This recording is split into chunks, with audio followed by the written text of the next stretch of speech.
안녕하세요. 소리의 가치입니다. 구독과 좋아요, 알림 설정 부탁드려요. 오늘의 사연 시작할게요. 첫 번째 사연입니다. 이 글을 써야 할지 수백 번은 더 고민하고 고민하다 올립니다. 긴 글이 될 것 같아요. 13년 전에 작성했다면 더 일찍 끝났을 텐데 이제서야 쓰게 되네요. 대학 입학 후 전공의 스타일이 너무 맞지 않아 방황하던 때에 동아리에 가입하게 되었습니다. 이제 와서 느끼는 부분이지만 낯가림이 심하고 세상 돌아가는 일도 모르며 큰 저는 동아리방에 가서 잠깐씩 방문했다 오는 정도였어요. 성격 좋고 재밌는 선배들 따라 그렇게 술자리에서 친해지고 항상 즐겁다 보니 과에서 받는 스트레스를 동아리 사람들과 어울리는 걸로 버텼던 것 같습니다. 그 당시에는 친하지 않았던 선배와 동아리 여행을 가며 친해졌습니다. 다녀온 후 가끔 만나서 밥 먹는 사이로 가까워졌어요. 그리고는 동아리 내에서 사귄다는 소문이 났습니다. 저는 그런 감정은 아니라 웃고 넘겼는데 그 소문이 3개월을 가더라고요. 그리고는 2부에 만나서 코엑스에서 데이트를 했고 사귀게 되었습니다.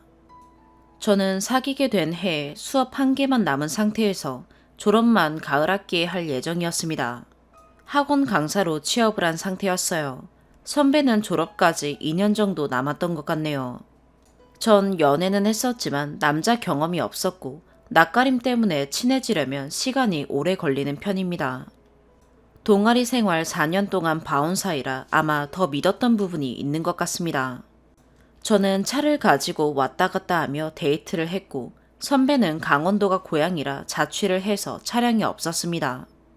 저는 선배와 관계를 가질 뻔한 일이 있었으나 반응이 없는 저를 보고 너 처음이냐? 라고 물었고 응 이라고 대답했습니다.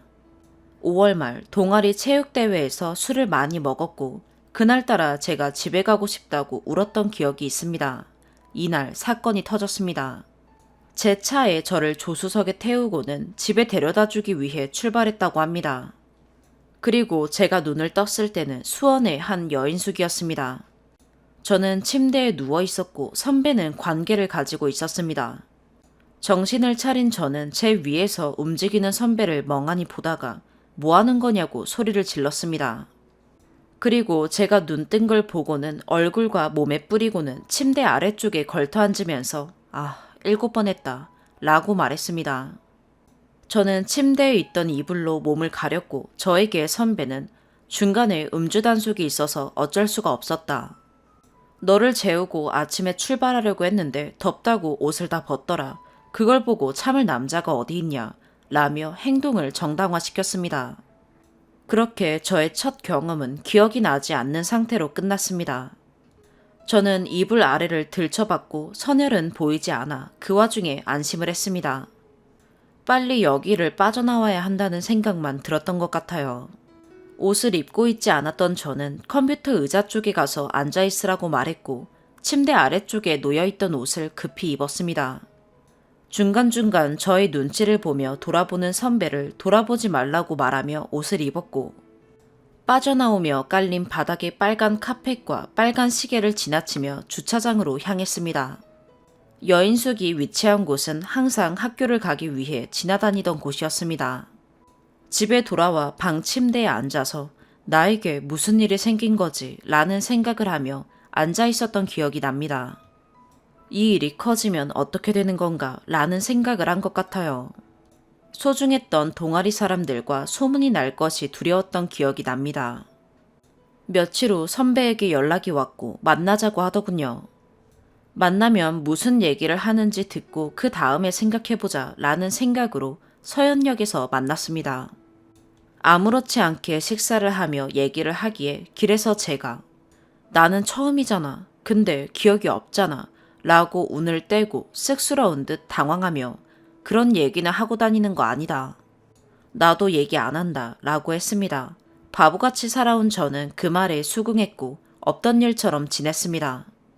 그리고 없던 일이 되어야 했던 것 같아요. 심연 깊은 곳 상자 속에 담아 가라앉혔습니다. 기억 깊은 곳에 숨겨놨던 것 같아요. 그리고 뜬금없이 월경일주와 상관없는 혈이 나왔습니다. 이게 천여막인가 라는 생각을 했습니다.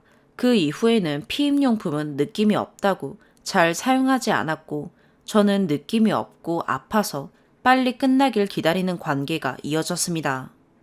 하기 싫다고 하면 여자는 남자가 원할 때 해결해줘야 한다는 말을 입에 달고 살았습니다. 지금으로 따지면 가스라이팅이 정말 심했는데 누구에게 물어볼 수도 없고 그렇게 끌려다닌 것 같습니다. 그리고 몇 달 후 아이가 생겼고 결혼을 하려고 했으나 선배 엄마가 반대해서 낳지 못했습니다. 아주 많이 힘들고 힘겨웠던 시간입니다. 그렇게 계속 만남을 이어갔으나 게으르고 매일 아픈 선배에게 지쳐갔습니다. 항상 제가 학교 앞으로 만나러 갔고 제가 못 가는 주는 안 보고 넘어갔습니다. 평균 100km 정도를 왔다 갔다 한 것 같네요. 저도 지쳐갔고 연애라는 게 이런 건지 더 이상 못하겠다 싶어서 헤어지자고 말하면 안 된다고 매달렸습니다. 저는 아픈 기억으로 이런 내가 다른 사람을 만난다는 것이 죄를 짓는 것 같아 나중에는 헤어지는 걸 포기했던 것 같습니다. 그렇게 6개월에 한 번씩 헤어지자는 말을 하면 붙잡고를 반복하며 시간은 흘렀습니다. 정말 마지막이라는 생각으로 2011년도 겨울에 헤어지자고 얘기하고 연락을 씹었습니다. 3주 동안의 시간 동안 극단적인 선택을 할 거라고 연락이 오더군요. 바닷가 앞이다, 칼을 사놨다, 부모와도 섞이지 못하는 선배라는 걸 알았기 때문에 정말 극단적인 선택을 할까봐 결국 얘기를 하기 위해 만나러 학교 앞으로 갔습니다. 이때는 헤어진 상태지만 저는 또 바보같이 만나러 막걸리 집으로 갔습니다. 얼굴이 차가워진 선배는 우리 인연이 여기까지라는 걸 인정하면서도 부모 때문에 힘들어 했습니다. 그리고 헤어지면서 자기 방에 잠깐 들렸다가 가라고 했고 저는 방에서 힘들다고 침대에 걸터앉아 오는 선배를 힘내라고 안아줬고 그대로 저를 침대에 눕히며 억지로 관계를 가졌습니다. 누가 남자 방에 함부로 따라오래 라고 말하며 힘으로 저를 눌렀고 저는 빠져나올 수 없었습니다. 그렇게 5분이 흐른 것 같습니다. 저는 울면서 바지를 입고 인사도 가겠다는 말도 없이 자취방을 빠져나왔습니다. 그리고는 며칠 후 또 아무렇지 않게 연락이 왔고 그때는 정말 자포자기한 마음으로 선배에게서 벗어날 수 없다는 생각을 했던 것 같습니다. 없던 일처럼 만남을 이어갔습니다. 그러던 중 제가 학원을 해야 하는 상황이 왔고 선배 부모가 강원도 내려와서 학원 차려줄 테니 하라는 말을 자주 했던 기억에 밥 먹는 자리에서 학원 얘기를 했습니다. 그렇게 저는 학원을 오픈하게 되었고 보증금 5천을 빌려주셨습니다. 상반기에 오픈한 학원으로 하반기에 결혼하길 원하셨지만 오픈한 지 반년 만에 결혼식까지 올리는 건 무리라 2013년도로 미뤘습니다. 당연히 정상적인 준비는 아니었죠. 사실 결혼을 더 미루고 싶었던 선배는 상견례 가는 날 차에서 저에게 결혼 얘기는 꺼내지 말고 밥만 먹고 나오자고 했습니다. 자기 부모한테 자기 의견도 못 내세워 날짜까지 받아온 상황에서 더 빨리 말해야지 뭐 하는 거냐고 화를 냈지만 제가 못 알아들었답니다. 자기 부모님께 말해서 안 올라오면 되는 걸 결국 그렇게 밥 먹는 자리에서 날짜 얘기를 꺼내셨고 가진 게 많이 없다는 저의 엄마 말에 화가 나신 선배 아빠는 우리와 똑같이 금액을 맞춰서 준비하겠다고 화를 냈다고 합니다. 엄마가 말실수를 하신 걸 수 있습니다. 하지만 급하게 차린 학원으로 종잣돈이 없었던 상황이 부담스러워 그러셨던 걸 거라고 생각합니다. 저의 과거를 다 지워버리고 싶은데 다시 돌아가면 절대 그렇게 하지 않을 텐데 라는 후회가 저를 절벽 아래로 떨어뜨리곤 합니다. 다시 얘기로 돌아가면 저를 돈 보고 선배와 결혼한 거라고 생각한답니다. 이것도 나중에 이혼하면서 알게 된 겁니다. 강원도 사람들은 동해는 쳐다보기도 싫어요. 지역 감정이 없었지만 지금은 있습니다. 외지 사람들을 사기꾼으로 본답니다. 제 친구 선배에게 물어보니 당황하며 그렇긴 하다 라는 답을 들었습니다. 이유는 외지 사람들이 이런 시골까지 들어오는 이유는 돈, 그거밖에 없다고 하더라고요. 당연히 다 그렇지는 않겠죠. 하지만 결혼 전에 7년 동안 제가 한 일들을 생각하면 이해되지 않는 부분이에요. 다시 결혼 준비로 돌아와서 1년 월세만 내면 살 수 있는 집에서 살림을 차리라고 했습니다. 전 그때 사골세를 처음 알았습니다. 출근 전에 그 동네를 보고 온 저는 충격에 울면서 너네 엄마가 나와 너를 결혼시키려는 이유가 뭐냐 라며 울었습니다. 이 결혼 못하겠다 라고 했지만 학원 얘기를 하며 한 달만 참자고 했습니다. 그리고는 엄마에게도 이 결혼 못하겠다고 얘기했습니다. 내가 왜 이러면서 이 결혼을 해야 하냐고 했었죠. 하지만 엄마가 그냥 하라고 하더라고요. 지금 와서 파혼하면 엄마가 뭐가 되냐며 지금도 엄마를 많이 원망하는 부분입니다. 과거가 있으니 그 남자와 결혼시켜야 한다는 마음이었겠죠. 친엄마가 아닐까, 나를 위한다면 그럴 수 있나 라는 생각을 지금도 합니다. 엄마는 08년도에 있던 일은 모릅니다. 한 달 동안 신혼집을 보러 다녔고 얼마를 생각하냐고 물어보면 선배는 그냥 보고 나서 라며 말을 흐렸습니다. 1억 후반 전세부터 결국 2천만 원 월세를 보고 있더라고요. 처음부터 말을 했으면 이렇게 시간 낭비를 하지 않았을 텐데 뭐 하는 거냐고 화를 내도 돌아오는 대답은 학원 보증금을 대줘서 였습니다. 그래서 결혼을 업지 못했던 것 같아요. 하지만 처음부터 2천 월세에서 신혼 차리라고 했다면 이 결혼 안 한다고 할 걸 알고는 일부러 그러셨더라고요. 선배 없이 선배 부모와 집을 본 날, 부동산에서 마지막에 본 집을 계약하라고 합니다. 저보고 계약금 10%를 내라고 했고 이건 아닌데 생각하며 아니면 200만 원을 버리자 라는 마음으로 이체했습니다. 이혼보다는 파혼이 낫다는 거 알고 있었지만 그때는 알고 있던 말도 떠오르지 않았습니다.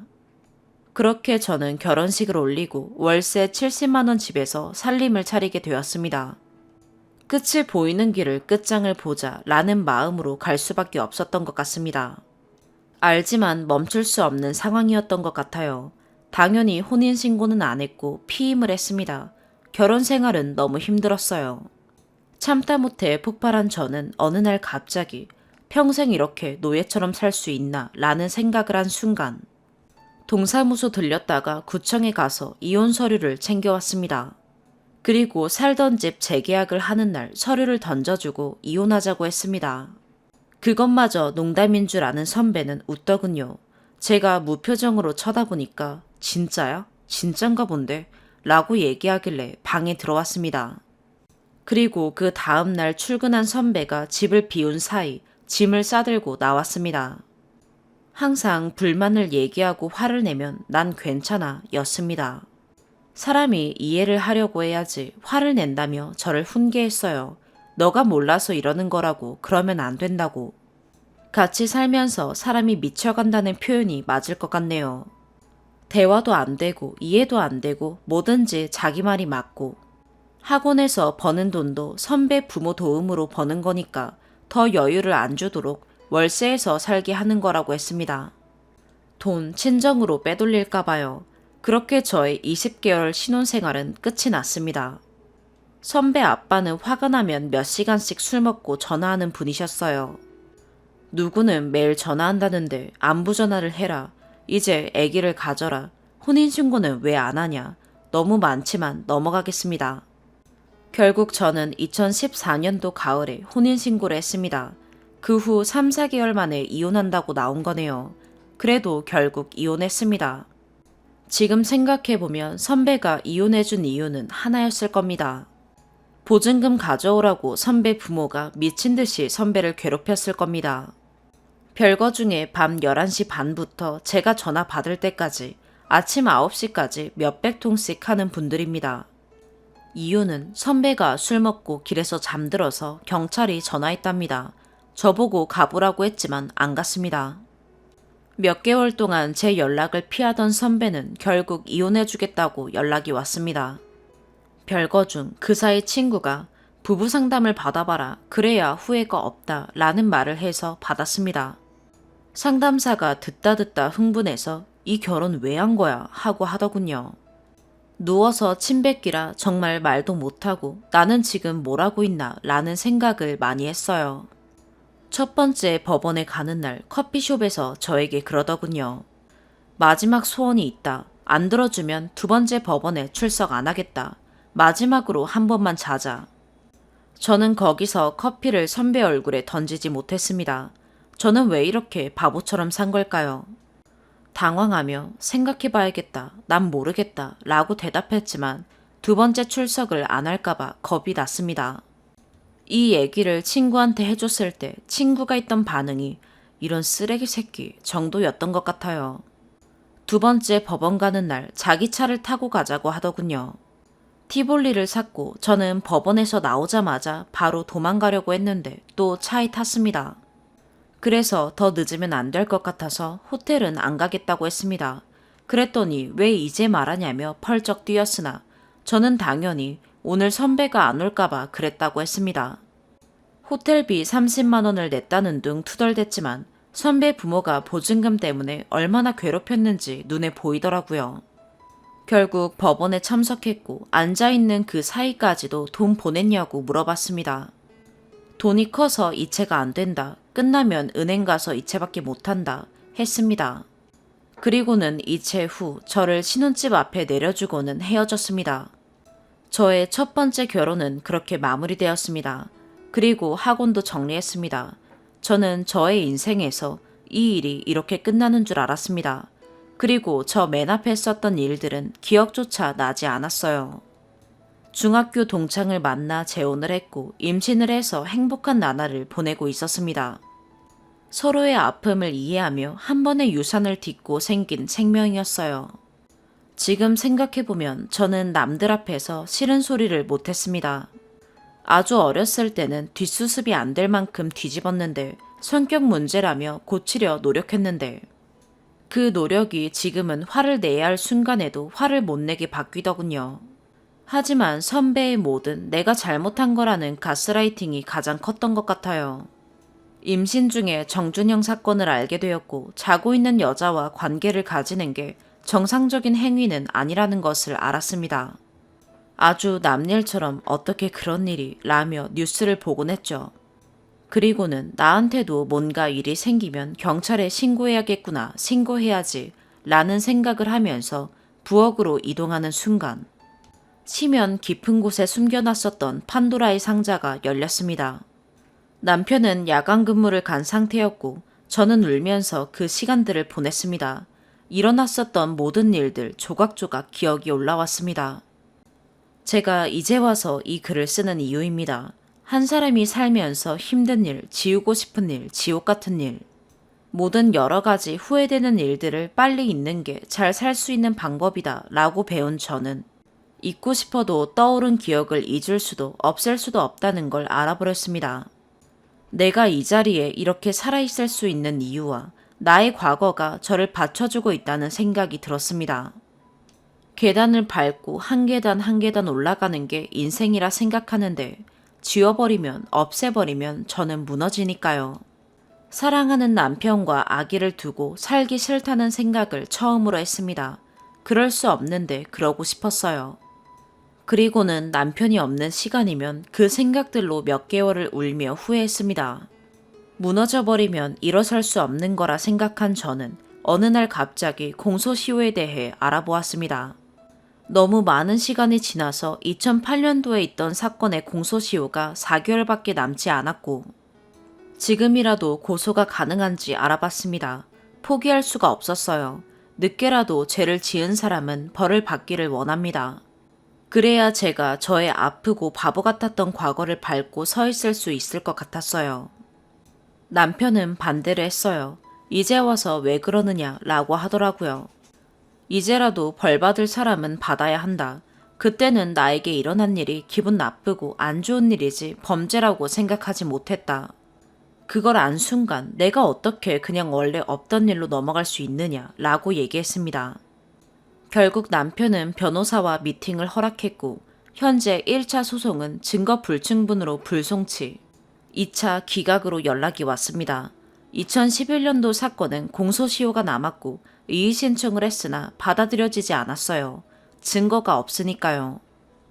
10년이 지나면 진료 기록이 없기에 병원 증거도 없고 녹취록이 증거가 된다고 해서 힘들게 통화 후 정확한 날짜, 시간, 장소가 기억나는 내 건에 억지로 관계를 맺는 행위에 대해 미안하다, 여자친구니까 그랬다. 모르는 사람한테 그랬으면 범죄지 너에게 한 일은 범죄가 아니다. 라는 대화를 녹음했습니다. 저에게는 녹취록이 있습니다. 하지만 증거로 채택이 되지 않았습니다. 시대가 변해서 녹취록만으로 가능할 거라 기대했지만 현실은 다르더라고요. 변호사와 상담 중에도 어떻게 21세기 이런 일이 라고 하시더라고요. 뉴스에 너무 많은 성 관련 사건들 중에 녹취록이 증거가 된다고 했지만 제 사건은 소용이 없었어요. 천연막 파열은 운동을 심하게 해서 파열된 줄 알았다 라는 피의자 말로 넘어갔습니다. 근데 그 말을 저에게 확인도 안 해보고 조사관이 믿는 걸까요? 저는 그때 학교도 다니지 않았고 운동도 배운 적 한 적도 없습니다. 천유막은 여러 이유로 파열되어 바로 병원에 가지 않으면 증거가 되기 어렵다고 합니다. 변호사님도 재심은 받아들여질 확률이 적다. 선배를 경찰서 피의자 신분으로 조사받게 한 걸로 만족하자 라는 의미로 얘기했습니다. 하지만 저는 포기할 수가 없습니다. 저는 이렇게 힘든데 선배는 안 걸려서 다행이다 라는 마음으로 생활할 거라 생각하니 너무 화가 납니다. 제가 더 이상 뭘 해야 할까요? 마음 같아서는 녹취록을 선배 부모에게 보내고 싶습니다. 회사를 알아내 내용 증명을 보내고 싶어요. 하지만 학원에 찾아와서 회방을 놓은 적은 없어서 이건 참을까 합니다. 세상 예쁜 아이가 이제 돌이 지났습니다. 제 소원은 선배가 자백하는 겁니다. 공소시효가 지났든 안 지났든 그리고 재판을 받고 싶습니다. 남편과 오빠 말고는 아는 사람이 없어요. 제가 이 일을 터뜨리게 된다면 부모님이 알고 쓰러지실까봐 걱정입니다. 하지만 제가 받은 고통 몇십 배 더 복수하고 싶습니다. 아직도 저를 좋아한다고 하더라고요. 저 같은 바보가 아니고서야 선배 같은 사람을 케어할 여자가 흔하지 않을 겁니다. 그리고 선배 엄마가 그러더라고요. 너가 학원 하면서 이러는 거지 학원 아니면 눈이 높아져서 뭐 이런 식으로 말씀하시길래 맞다고 했습니다. 저처럼 사는 사람이 없다고 했습니다. 제가 운영했던 지역은 꽤나 여유 있는 아이들과 학부모님들이 모여 사는 곳이었습니다. 아주 좋으시고 사랑 많이 받고 자란 예쁜 아이들이 넘쳤던 곳이에요. 아주 가끔 힘들게 하는 분들이 계셨지만 이렇게 사는 게 사는 거구나 라는 생각을 했던 것 같아요. 선배 부모의 보증금이 들어간 곳이라 언젠가는 떠나보낼 곳이라 생각하고 있었습니다. 운영하면서 공부를 정말 많이 했어요. 전공 분야에 대한 지식과 테크닉 외에 사람 대하는 방법부터 좋은 분들부터 삶에 대해서 많은 인생 공부를 했다고 생각합니다. 그래서 후회는 없어요. 9년의 과거가 힘들었지만 그래서 헤어나올 수 있었던 것 같아요. 그 보증금이 아니었다면 절대 저를 놔주지 않을 사람이었으니까요. 안 좋은 댓글이 상처가 될까 두렵습니다. 가끔 주작 아니냐는 글을 봐와서 처음부터 끝까지 쓰다 보니 길어졌네요. 주작이면 좋겠지만 아쉽게 아닙니다. 제 아이에게 떳떳한 엄마가 되고 싶어요. 제가 올바르게 곱게 탄탄해져야 한다는 걸 실감하고 있습니다. 과거에서 벗어나 미래만 생각하며 달리고 싶습니다. 나에게 왜 이런 일이 라는 생각을 수도 없이 했어요. 왜 하필 나일까? 내 팔자야 다시 돌아갈 수만 있다면. 하지만 과거는 바꿀 수 없고 저는 앞으로 나아가야 합니다. 앞으로 나아가기 위해 쓴 글입니다. 저에게 피와 살이 될 댓글 기다리겠습니다. 긴 글 읽어주셔서 감사합니다. 두 번째 사연입니다. 제가 여러분께 조언을 얻고 싶은 일이 있습니다. 제가 정말 화병이 나서 미칠 것 같아요. 사람 하나 살린다 생각하고 조언 좀 부탁드립니다. 저희 집은 엄마, 아빠, 언니, 저 이렇게 4인 가족입니다. 제가 27, 언니가 29이고요. 저희 집 집은 있지만 30년 된 아파트고 아직 5,500 대출금 남아있고 아빠는 이미 정년 지나셨고 엄마는 내년 6월이 정년이에요. 가족들 다들 위의 상황은 공유하고 있어요. 그냥 수저 없는 집이라고 생각하면 쉬워요. 아빠는 혈압약 드시고 엄마는 올 5월쯤에 파킨슨병이라고 해서 약 드시고 있어요. 저는 4년제 대학을 2년 휴학하고 졸업해서 취업한 지 1년 반 정도 지났어요. 언니는 2년제 대학을 1년 휴학하고 졸업했고 전공이 자기 적성에 안 맞는다고 콜센터에 취업해서 근무하다 1년 반 정도 채우고 건강상의 이유로 퇴사하고 기간이 정확히는 기억이 안 나지만 두세 달 정도 쉬고 다른 일반 사무직으로 취업해서 근무했습니다. 그리고는 잘 다니다가 회사에서 어떠한 일로 울었는데 상사가 그것을 비꼬면서 무시했었대요. 그것 때문에 상사에게 엿을 먹이고 싶다며 무단으로 퇴사를 했습니다. 그 뒤로는 다른데 금방 취업하고 자잘한 이유로 마음에 안 든다며 사무직 말단만 옮겨다니며 1주에서 길어야 3개월 정도를 다녔습니다. 그러다가 어디 콜센터나 영업이 돈이 잘 벌린다며 한 달도 안 채우고 바로 그만두고 1주에서 한 달의 기간을 기다려 면접을 보거나 대기를 한 뒤에 교육을 받다가 또 자잘한 이유로 그만두는 걸 반복했습니다. 그만둔 이유들은 인사강요, 생각보다 어려워서 돈이 바로 안 벌려서 다른 회사가 1주 뒤에 면접 공고 올렸는데 거기가 10만원에서 30만원 더 줘서 등이 있습니다. 언니 성격이 영업할 만큼 적극적이지도 못하고 걱정하는 가족들을 설득해서 납득할 만큼의 화술도 없어요. 귀도 얇고요. 그래서 가족들이 계속 말렸고요. 그런데도 무조건 본인은 가면 월 300에서 500을 찍을 거다. 난 할 수 있다. 이런 소리만 합니다. 그리고는 가서 한 달도 못 버티고 그만두는 걸 반복해요. 제가 그래서 진짜 영업이 하고 싶으면 최소 3개월에서 6개월 돈이 안 벌려서 버틸 만한 자금은 모아두고 영업을 해보라고. 그렇게 6개월이고 1년이고 버텨보라고 말을 정말 여러 번 했습니다. 하지만 단 한 번도 그렇게 한 적이 없고요. 그렇게 계속 시간만 낭비하니 이제 그만하라고. 제발 그냥 사무직 가서 다달이 200이라도 벌라고.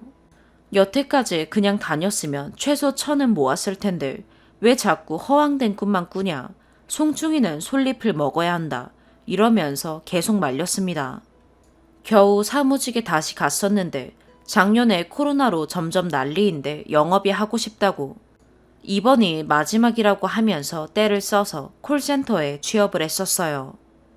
이미 이전에도 이번이 마지막이라고 하면서 콜센터나 영업만 5번은 넘게 갔던 것 같네요.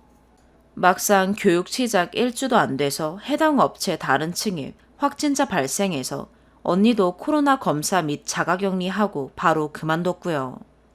덕분에 언니가 코로나 연락받은 날 아침에 저도 강제로 하루 연차 쓰고 회사에 눈치만 봐야 했고요. 다행히도 음성이었지만 당시 콜센터에서 확진자들이 나올 때였습니다. 그래서 코로나 종식 전까지 지금 집에서 같이 생활하는 동안에는 콜센터에 취업 시 바로 독립하겠다는 각서와 녹음도 했고요. 그러면 이제 사무직으로 다시 일을 해야 하는 건데 자꾸 영업이 미련이 남는다며 이번이 진짜 마지막이다 이러면서 또 마음대로 다니던 회사를 퇴직하고 면접 또는 면접 후 대기하느라 1주에서 2주 허비하고 취업 후 한 달 만에 퇴사를 반복하더라고요. 면접이나 면접 후 대기하는 1주에서 2주 때 집안일도 안 하고 늦잠 자고 게임만 합니다. 회사 그만둘 때도 부모님하고 상의한 적이 한 번도 없고 그냥 본인 생각 또는 인터넷에 글을 올리고는 댓글만 보고 퇴사했던 거고요. 귀가 얇은데 가족 말은 절대 안 들어요. 듣고 신뢰하는 게 인터넷 글, 친구 말, 가족 말 순이고요. 대책 없이 그만두고 혼날 때는 그냥 인상 쓰면서 잘못했다 이러고 넘어가고 결국 같은 일만 반복해요. 이것만으로도 속이 터지는데 작년부터 여시에서 중고로 옷이나 가방을 사더니 작년 말이랑 올해 초가 되니 번개장터 같은 앱에서 옷 사고 가품 가방을 사더라고요. 돈을 모아도 힘들 판에 너무 자주 산다고 이상하다 생각했지만 처음에는 뭐 다른 데 아끼겠지 생각했는데 그게 아니더라고요. 처음에 자기 돈을 200을 번개장터에서 짝퉁 가방들을 사느라 쓴 거였어요. 가방만 20개가 넘어가니 미쳤냐. 지네도 아니고 한 번에 가방 하나밖에 못 드는데 무슨 필요가 있냐. 다 팔아라. 이랬는데 다 예뻐서 못 팔고 자기가 쓸 거라 했어요. 그런데 다들 언니 지갑 사정까지는 모르고 사치가 심하니 한 말이었고요. 처음에 제가 제일 먼저 알아서 아빠가 욱하는 성질이 있으니 아빠한테 말하기 싫으니 나한테 카드랑 통장 인증하면서 이제 그만 살아. 더 이상 돈 쓰면 안 된다. 정신 차려라 하면서 언니 카드를 보니 카드사에 40만 원 대출을 받았더라고요. 그래서 제가 욕하면서 언니한테 40만 원 빌려줘서 바로 상환하고 앞으로 정신 차리라고 이야기를 했었죠. 그런데도 언니가 정신 못 차리고 또 옷 사고 가방 사고 그래서 결국 엄마 아빠한테 알렸고요. 이쯤이 올해 4월에서 5월쯤이고요. 엄마는 언니 때문에 회사 상사분하고 일 능률이 너무 떨어졌다고 면담까지 간 적도 있어요. 제가 끝까지 감시를 해야 했는데 언니가 또 5월, 6월쯤에 사무직에서 영업을 하겠다고 작년에 자기 의지로 그만둔 게 아니라면서 떼를 쓰더니 결국 엄마 아빠가 허락을 하더라고요. 저는 그게 너무 화가 나서 더 이상 언니랑 말 안 하고 겸상도 안 할 거다. 언니 돈 쓰는 거 엄마 아빠가 확인해라 하고 언니를 감시하는 것에서 손을 털었고요. 그때 언니는 처음에 보험사에 갔다가 위약금이나 리스크가 너무 크다며 건강식품 판매처로 입사를 했어요. 그게 6월 중순쯤이었고요. 저는 언니랑 7월 초에서 중순쯤에 다시 말을 하기 시작했고요. 이쯤 되면 지가 알아서 관리할 줄 알고 말았는데 그때 카드사에서 대출을 받았네요. 은행에서는 500에 이율 3%, 카드사에서는 1150에 이율 14%. 그리고 그 돈은 진품이지만 진품을 증명할 수 없는 80만원짜리 구찌 가방, 20만원짜리 금목걸이, 은귀걸이, 보세옷, 중저가 가방, 절대 사용하지 못할 대왕 리본 머리핀 등으로 바꾸어서 현금은 없어요. 다 써버렸대요. 1년 동안 갚겠다는데 100씩 해서 하겠다네요. 진짜 미치겠어요. 정말 미칠 것 같아요. 심지어 언니가 고도비만 정도인데 언니가 다이어트 약을 먹고 싶다 해서 아빠가 40만원어치 약을 사줬는데 그게 5개월에서 6개월치인데 본인이 제대로 안 지켜서 아직도 남아있어요. 식단도 제대로 안 지키고요. 자기 돈이 아니면 더 잘하려 해야지 왜 안 지키냐니까 먹고 싶어서 어쩔 수가 없대요. 나중에 돈 생기면 아빠한테 40만원 다시 드리라니까 아빠가 해준 건데 왜 줘야 하냐는 소리나 하고 있고요. 그런 와중에 코로나 때문에 외식 자제하고 집에서 배달시켜 먹거나 해먹기에 대출을 받아서 간식 사 먹고 혼자 국밥 먹고 오고 액세서리 구매, 옷 구매 이렇게 착실하게 써서 3개월도 안 돼서 1,500이 사라졌어요. 오늘 저한테 가볍게 말하다 걸려서 엄마랑 저만 일단 알고 있어요. 아빠가 알면 술 마시고 난리치고 할 게 뻔하니까 말도 못했고요. 일단은 내일 언니가 새로 통장 만들어서 거기로 월급 통장으로 하고 통신비, 보험료, 교통비, 대출금 상황도 제가 언니 통장과 비밀번호를 받아서 제가 관리하려고 합니다. 솔직히 하기 싫은데 언니는 신뢰도가 없어서 검사하느니 제가 하는 게 일 한 번만 하니까 하는 거예요. 저는 언니한테 정신병이 아닌가 싶은데 뭘 어떻게 정신 차리게 해야 할지를 모르겠어요. 해병대 캠프나 운동을 배우면 정신력이나 참을성이 생길까요? 학생 때까지는 그냥저냥 식탐 많은 혈육 1위였는데 이제는 혈육이기 싫은 생면체예요. 진짜 미치겠네요. 세 번째 사연입니다. 34살 남자입니다. 여자친구와는 영어학원에서 만났습니다. 여자친구는 전형적인 미인형이고 자기 관리를 잘하는 사람입니다. 스피킹 수업 중에 운 좋게 여자친구와 제가 조가 돼서 이야기를 할 기회가 있었고 그때 이후로 급속도로 가까워져서 사귀게 되었습니다. 만난 지 7년 됐고 처음 만났을 때와 변한 건 아무것도 없습니다. 여자친구는 처음 만날 때부터 소위 말하는 쿨한 연애를 하는 사람입니다. 저는 연애를 하면 올인하는 스타일이고요. 저는 사랑하면 모든 걸 공유해야 한다고 생각했고 여자친구는 굳이 모든 걸 공유할 필요는 없다고 생각합니다. 여자친구를 너무 사랑한다는 이유로 그냥 항상 같이 있고 싶었고 떨어져 있으면 계속 연락을 하고 있고 싶었습니다. 뭘 먹으면 뭘 먹는다, 같이 먹고 싶다, 어디 가면 어디 간다, 같이 가고 싶다 등 끊임없이 연락을 했습니다. 전화통화는 안 될 때가 많아서 카톡을 항상 남겨두었습니다. 이런 제 연애 방식이 여자친구와 부딪힐 수도 있었을 텐데 여자친구는 제 이런 연애 스타일을 그냥 있는 그대로 봐줬습니다. 제가 본인을 너무 좋아해서 그런 거라고 생각하고 그럴 수 있다고, 그냥 자신의 연애 스타일이 좀 개인적인 경향이 있다는 걸 본인도 알고 있고, 자기가 잘못된 것도 아니고 제가 잘못된 것도 아니라고, 나를 변화시킬 생각 없고 오히려 끊임없이 연락하는 제 모습이 귀엽기도 하다고, 그냥 이런 제 연애 방식을 본인이 맞춰주지 못해서 제가 스트레스만 받지 않는다면 아무 상관없다고요. 그런 여자친구의 생각이 저는 멋있다고 생각했습니다. 여자친구의 그런 생각들이 저한테도 영향을 끼쳤는지, 여자친구의 쿨한 연애 방식이 저한테도 크게 서운하게 느껴지지 않았습니다. 그럴 수 있는 가장 큰 이유가 둘이 함께 있을 때는 정말 이렇게 나를 사랑하나 싶을 정도로 사랑이 느껴집니다. 정말 같이 있을 땐 저한테만 집중하고 항상 사랑스러운 눈빛으로 절 바라보고 사랑한다는 표현도 많이 합니다. 세상에 부모님 말고 이렇게 날 믿어주고 내 편이 되어줄 수 있는 사람이 있을까라는 느낌이 들게 해주는 사람입니다. 제가 취업 준비할 때도 항상 옆에서 힘이 되어주었고, 떨어지면 저보다 실망했다가도 금방 저에게 힘을 주기도 했습니다. 가끔 취업 준비에 힘들어 취업하지 말고 장사나 개인 사업을 해볼까 투정 부리듯이 이야기하면 언제나 저는 뭘 해도 할 수 있는 사람이라며 응원해줬습니다. 하고 싶은 걸 하면서 살아야 한다며 자기 믿고 하고 싶은 거 있으면 해보라고요. 그리고 제가 허용 범위 내에서 무엇을 해도 크게 터치하지 않습니다. 본인 두고 제가 딴짓할 거라는 생각 자체를 하지 않는다고 합니다. 항상 자신감 넘치고 예쁘고 건강하고 당당한 사람입니다. 누가 봐도 멋진 사람입니다. 그런데 문제는 여자친구는 미술 쪽 일을 합니다. 예민한 직업이라고 생각합니다. 여자친구는 자기 스스로에게 문제가 있을 때, 고민이 있다거나 무슨 일이 있을 때 저에게 이야기하지 않고 의논도 하지 않고 홀로 며칠씩 연락 없이 어디론가 떠나버립니다. 짧게는 하루 이틀, 길게는 일주일씩 갑자기 연락이 안 됩니다.